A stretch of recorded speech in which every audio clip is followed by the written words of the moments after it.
Welcome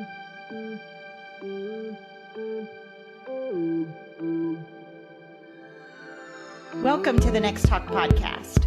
We are passionate about keeping kids safe in an overexposed world. It's Mandy and Kim, and we're navigating tech, culture, and faith with our kids. YouTube, such a big deal. Yeah, I mean, it's literally like the TV of our day. Like my kids, when they think, let's go watch a show, they think YouTube. Yeah, I mean, it is the second largest search engine. So it's Google and then YouTube. And I know for me, when I'm looking up something, I'm using Google, but I don't think kids are. I think kids are searching YouTube. My kids were talking to me about this, and when they think like, how do I do something, or what does this look like, or even for when we're talking about books, they want to hear an excerpt from the book, they will go to YouTube and look it up. So they use YouTube like how we think of Google. They use it as a search engine, as a tutorial, as a TV. So it's kind of their go-to for all things media. It's their Google. Mm-hmm. And Kim, remind us, how old are your kids? Because I think this is important to remember here. Yeah, I have a 9-year-old, an 11-year-old, and a 14-year-old. So all three of them have access in different ways, but they all use YouTube for most of their entertainment. Well, and we were doing a show recently on navigating social media. And, you know, because I've been in this 10 years, I think what I consider social media looks different than what you define even as social media. And so when I think of social media, I think of older teens and the three biggest platforms that they're on, which come to mind: Instagram, TikTok, and Snapchat. I think those are the three most used for older kids, not necessarily your age range. And so one of the things we talked about on that show is we kind of have to start looking at how we define social media differently now, especially for this younger generation. Because on YouTube, they can search, they can comment, they can talk to strangers, they can get inappropriate content, like all the things that they could do. I mean, there's likes, there, you know, on videos. So there's all those elements of social media on YouTube. And all of the bigger YouTubers and the up and coming YouTubers who are trying to grow their audience, they are engaging on whole different levels. Like they will say, comment below and I will call you. And so a lot of times you'll see phone numbers on there, addresses on there. They are engaging their viewers by flying them out sometimes to do special appearances on their YouTube channel or to do contests or different things. And so they're engaging in a very different way than when YouTube first started. So it can become very personal very quickly. And so to me, YouTube is probably one of the biggest and most widely used social media platforms that we don't think of as social media. Well, and one of the things too that recently happened on YouTube are these YouTube shorts, which are basically just like reels, which as you're scrolling through them, it's just like TikTok.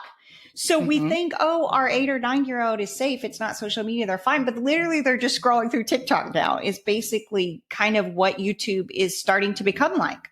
If you watch YouTube Shorts on your phone, it scrolls up just like TikTok, you know, the flick of the finger and you're on to the next video, and they're very short and usually, you know, catch your attention. And sometimes the content is really intense and it's just very addictive. You could sit there and just do it over and over, just like TikTok. If you're watching it on your TV or on your computer, you know, you'll have these shorts at the top of the screen, which are kind of supposed to be reflective of the YouTuber themselves. But one of the things that I have found is that some of the YouTubers that I have approved and they have good videos, where maybe every once in a while a bad word will come out from a guest or whatnot, they always bleep that out. They don't do that necessarily in shorts because they're just trying to get content out at least once a day, sometimes multiple times a day, which is a lot of work. And so lots of times content that you block on the regular YouTube channel is not blocked on the shorts, and content you didn't really want gets thrown in there too to see if you'll pick up on it, and it gets added to your algorithm. So it's a lot less control. It's much more addictive in nature, and they designed it that way. And so I definitely would say if you don't know about YouTube Shorts and your family and your kids are on YouTube, you should go check it out because it has changed a lot. And Because your kids and at their age are really into YouTube right now, I want you to give us some practical ways that you monitor it at home with your kids. And then after we do that, I do want to talk about the importance of the conversation and what to instill in your kid, because one of the things that we've been talking about over and over, like you can monitor, you can set all the parental restrictions, but what YouTube may deem appropriate, as a parent, you may feel is inappropriate. And so it may not flag it. And so that's where we have to come in with the conversation and the discussion and kind of create this dialogue where your kid is reporting certain things to you. But before we get into all of that, just on a practical level, Kim, how do you monitor your kids' YouTube? I think it depends a lot on the age of your kid, but I will tell you some of the things that we have done that has helped a lot. First and foremost, in my family, we have one YouTube account. So it's under my email and it's monitored on my phone and on our TV. And so any content that is viewed or searched for, I always have easy access to it. I'm not trying to remember my kids' usernames and passwords and flip over here and look over there. It's all under my name. Now, there are some other options that you can do with YouTube. They have parental settings on the regular YouTube channel that you can definitely click through as far as like language and content, what level of content, the age of your kid. You can do all of those different things. They also have something that I was looking at called the supervised experience, which is pretty cool. And that's where if you do want your kid to have a separate account, and this is not something I've used, but it came up a couple of years ago and I went back and read about it.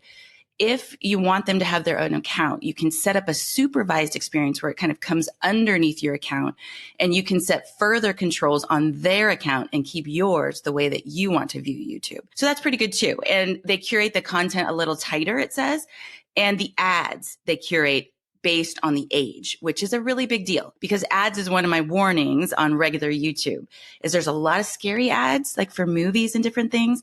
There's some sexuality conversations we've had to have based on ads that have popped up and the ads don't match the age on the channel. So if you're going to keep them on a regular YouTube channel, the ads are a big deal and something you need to talk through what they need to do if they see something come up. But that other option, the supervised experience, might be a really good thing to check out. And then there's YouTube Kids. And that's something we've done with our youngest, our 9-year-old. And that really allows you a lot of control on the content. You can block a lot of different things. You can just have certain channels that you want your kid to watch and there's no bad words and the ads are age appropriate. So yeah. And I think with YouTube Kids and them curating the ads, even under the supervised experience account, according to age, I think we have to be careful because they say they're doing that and maybe they are. We don't know. Maybe there are some internal adjustments that they make for those age and on YouTube Kids. But we also have to remember, again, what they're deeming appropriate, we may not think is appropriate. Because there have been lots of inappropriate stuff on YouTube Kids that parents have contacted us about or whatever. And so we never want to get in the option of, oh, this is safe, hands off, we don't have to do anything else.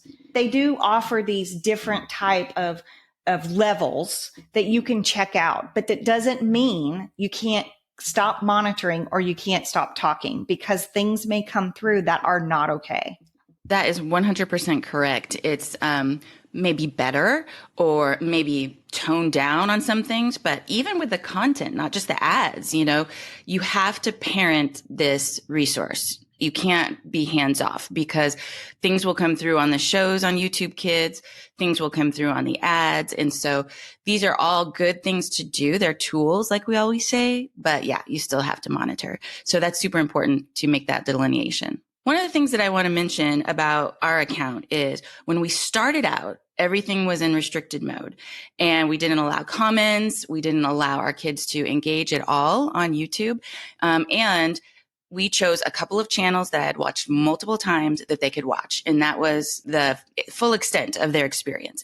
Now that was 3 years ago. And so we have gradually changed that. We've expanded the YouTubers that we watch. And my oldest now has the ability to look at comments and has the ability to comment.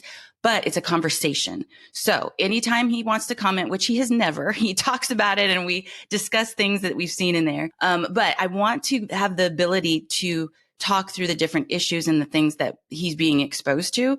And that doesn't happen just on the show. It happens at school. It happens out in the real world. And so I wanted the chance while he was still under my roof to be able to talk through, what do you think about these comments? Would you say anything to this YouTuber? And so he is allowed to see those, whereas my younger two are not. So do you switch between restricted and unrestricted when he's on it versus when they're on it?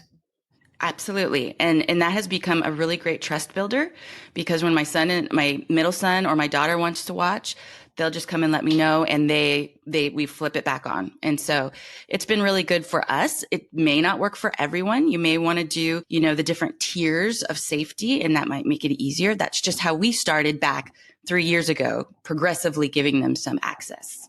So I love how you walk us through that, Kim, because I think oftentimes when we do enter an app or whatever, we just go full in all at once. And you are saying, again, it's these baby steps. It's okay. We're going to go into YouTube first. It's restricted mode. We're not commenting. We're not looking. And there's only these YouTubers that we're watching. And slowly but surely, as you've built trust, then they get a little bit more freedom.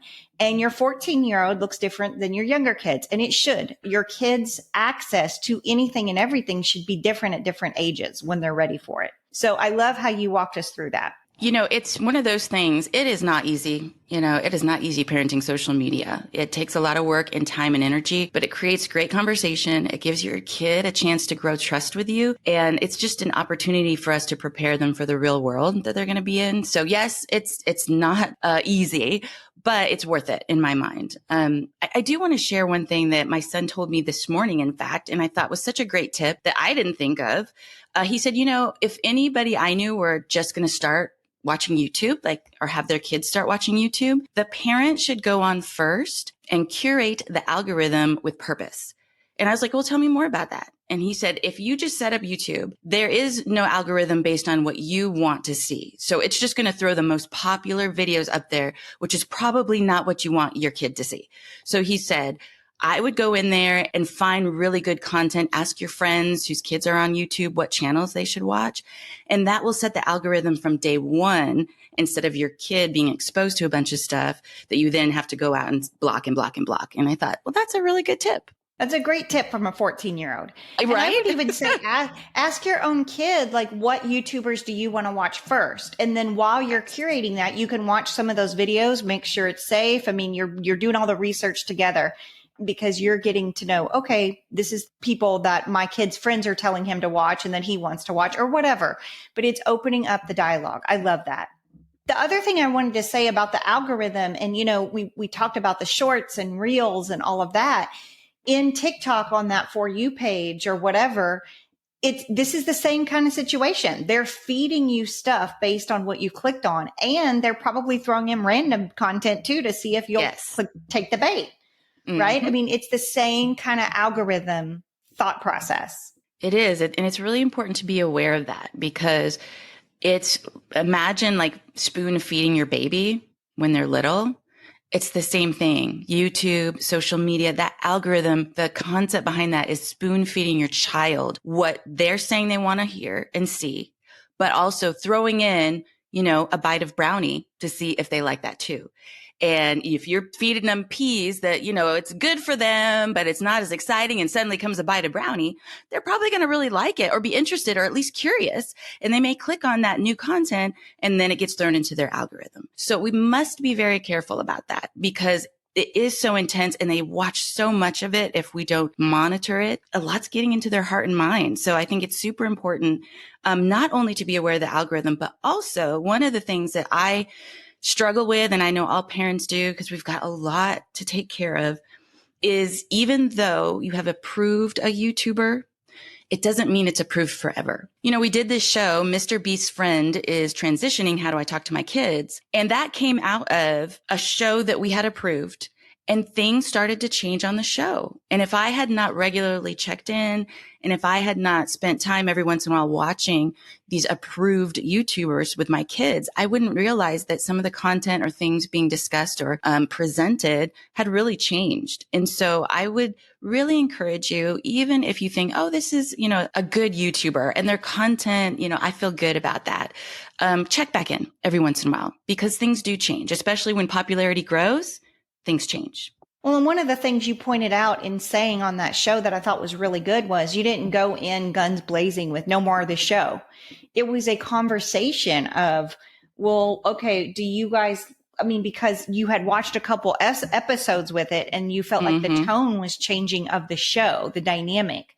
And that is why it was like, oh, this is becoming more of like a political, divisive situation versus just a fun show to unplug from the crazy world that we live in. And I think then it became a conversation of, is this somebody that we still want to watch? Because now there's this huge controversy around him and all that kind of stuff. But I did like that point that just because a YouTuber changes, which I think is a very valid point, people change. This goes with celebrities you follow on social media, pastors even, like pastors have gone off the wall, anybody who you see themselves moving away from good content or, from a Christian perspective, moving away from Jesus or pointing me in the wrong direction kind of thing. I'm always telling my kids, like, that's a conversation. Do we really want to keep allowing this into our heart and mind? If this content is not productive for us or just funny, like it can just be funny, but is it harmful or helpful in our relationship with God and our faith and our heart, just protecting our heart and mind? Great question to always ask. I think that's super important. And it walks your kid through that process that they're going to be able to use the rest of their life. Is this experience and what I'm allowing in worth the sacrifice? And so I think that's really important. Another thing that I've noticed is with something new, especially like social media, my first thought sometimes is that's the enemy. I go to a negative place. And if your kids are at school or with their friends and everybody's talking about how fun it is, or they're showing them clips and it just seems like a good thing, and they come home and you shut it down and you make it the enemy, then that puts a divide between you and your kid. Instead, one of the things that I have done that has really, really worked is tell me more about why you like it.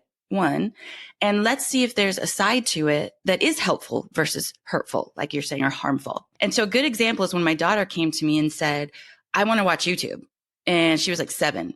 And I was like, oh no, sister. Right there, I went into like, it is the enemy. And then I took a step back and I circled back with her and I said, hey, tell me why you want to watch YouTube.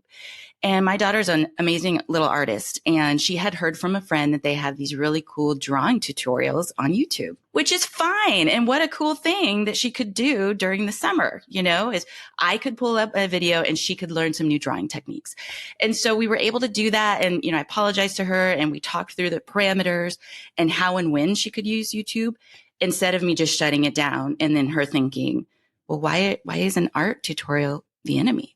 So I think sometimes we have to check ourselves a little bit in the way we respond to something new our kids bring to us, like YouTube. Technology, any app can be used for good and bad, and yes. So it's just helping your kid navigate finding the good in it and using it for good and being safe on it. That's what we want to do here. So I loved all the practical suggestions you gave, Kim, because I think they'll be really helpful to parents of young kids kind of navigating this landscape. But I do want to talk also about, you can set you can put it in restricted mode. You can put it in the supervised account. You can create a supervised account. You can go to YouTube Kids. You can do all these things, but then bad content that you deem inappropriate can still pop up. So we never want to just set restrictions and then be like, okay, that's done. Check. I don't ever have to talk about YouTube or anything like that again. Like, we never want to live in that space, because that's like a lie from the enemy, really. It's a false sense of security that we're feeling. And so these restrictions that you're setting, it's a tool in your tool belt.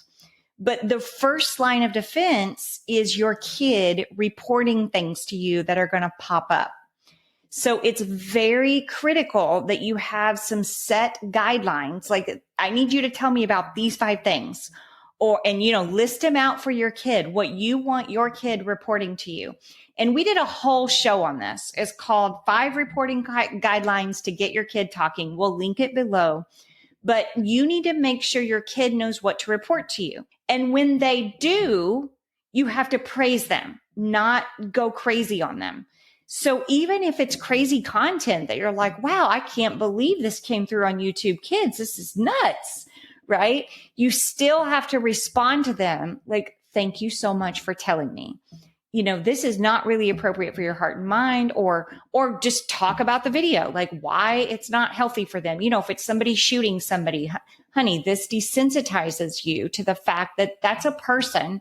And I never want you to feel like taking a human life, like you can have these conversations with them to explain why it's not good for their heart and mind and why you need this stuff reported to you. And I would even add, have some empathy for your kid. And that's something that has gone really far for me a couple of times when something has come through on a show, especially when my kids were a little bit younger, and it was a show they really liked. And then suddenly it just was not a good show for them to watch. And I know what that would feel like if I was watching something and then suddenly I couldn't watch it because of whatever reason. I'd be frustrated and disappointed. And so in all those conversations of explaining, I think also getting in touch with that side of, I'm really sorry. That's probably really disappointing. And maybe we can spend some time finding another show that you will enjoy that's good for your heart and mind. I think that goes far with our kids, for them to feel like you understand that it's frustrating. When they're little, you just have to help them navigate a little bit more. Then, with my teenagers, they're navigating this on their own now. They've learned to protect their own heart and mind. We have less and less conversations about it because they're doing it, right? Yeah. But when they're little, you're still training them up on what that looks like. And so I think that's really, really important. Always keep talking, always. It's just they'll get less and less over time because you see them regulating. It's just like gaming. And my son, he's a big gamer. When he was little, so many conversations about self-regulation and his emotions when he was playing, and how do you see how it changes you and all of that kind of stuff. And now he can do it on his own. So we still occasionally will talk about it, but not anything like we did when they were your kids' ages, when you got to be in there really instilling the foundational truths for them. One more thing before I know this show is a lot about monitoring your kids' YouTube and all of that. When my kids were little, they wanted to create their own YouTube channel. Like, I want to be a famous YouTuber kind of thing.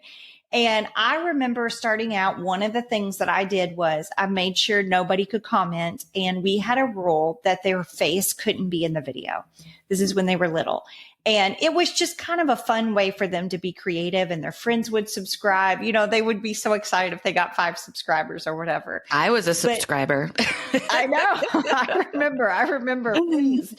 But again, it's just like what you said, Kim, not having empathy. Like, they want to be creative. They want to get out there and put their content out. They want to record themselves playing a video game, and what they're saying in the background. They just want to be creative in that way, in their generation way with technology. And so I was trying to find a way for them to be safe and for them to be able to do it. And so again, it's just those little baby steps that you can find to kind of meet in the middle to help them experience something, but then also make sure they are very safe. As we're talking about this and kind of making it apparent that YouTube really is social media, no matter what social media it is, we do have to get in there and we have to figure out what it is, how we can monitor it best, the good and the bad, and then talk through it with our kids. I mean, there's some great things on YouTube, some content. I mean, I like to listen to my Christian music on there because there'll be like a pretty background sometimes, or I can see the words. And my kids have done all kinds of tutorials, everything from cooking to basketball to drawing. And there's some funny shows out there too. Good stuff. We just have to learn how to monitor it ourselves first and then teach that to our kids. And so as it grows with them, they know how to protect their own heart and mind. And remember, YouTube is not the enemy. We just need to parent it. This podcast is ad-free because of all the people who donate to our nonprofit. Make a donation today at nexttalk.org.